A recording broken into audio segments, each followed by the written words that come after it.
Assalamualaikum sahabat-sahabat. Saya Ashraf daripada Pro Steering. Okey, jom kita tengok steering ni Toyota Voxy.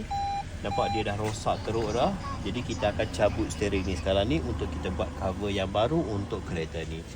Jadi untuk kita buka steering tu, macam biasa kita kena ada flat screwdriver macam ni untuk kita buka bahagian kiri dan kanan ni. Jadi first kita umpil dulu bahagian ni. Okey, kita umpil dulu. Satu kanan dan satu kiri. Okey, itu. Lepas tu bahagian atas ni, kalau sahabat-sahabat tengok dia ada satu klip. Jadi kita kena colok bahagian klip tu dekat dalam dah. Okey, satu bahagian kiri, satu bahagian kanan dan satu bahagian bawah. Okey. Jadi bila kita dah buka klip tiga-tiga tu, airbag ni akan tercabut sekarang. Betulkan dulu. Okey, matikan enjin dan kita boleh angkat airbag ni sekarang.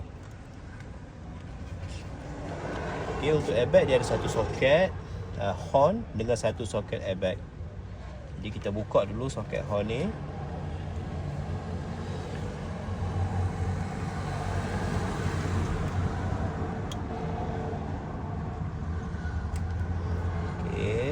Lepas tu kita buka soket untuk airbag.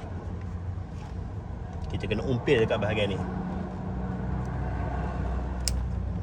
Okey, dan tarik. Airbag dah terbuka.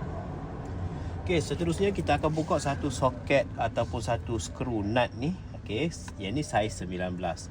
Sambil-sambil tu kita buka siap-siap bahagian-bahagian kabel-kabel konektor-konektor ni kita buka semua. Okay, sekarang saya ambil soket saiz 19.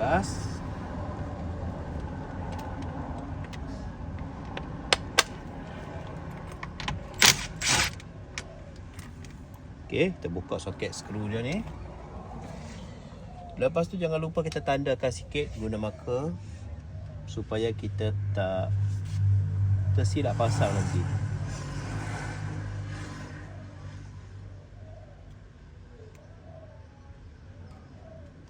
Okey. Lepas tu kita boleh ketuk. Okey, ketuk macam tu dan kita slow-slow tarik. Okey, nampak? Steering akan terus tercabut. Okey, jadi sekarang ni jom kita balut steering ni supaya dia jadi macam baru balik. Okey, terima kasih. Semoga perkongsian ni bermanfaat.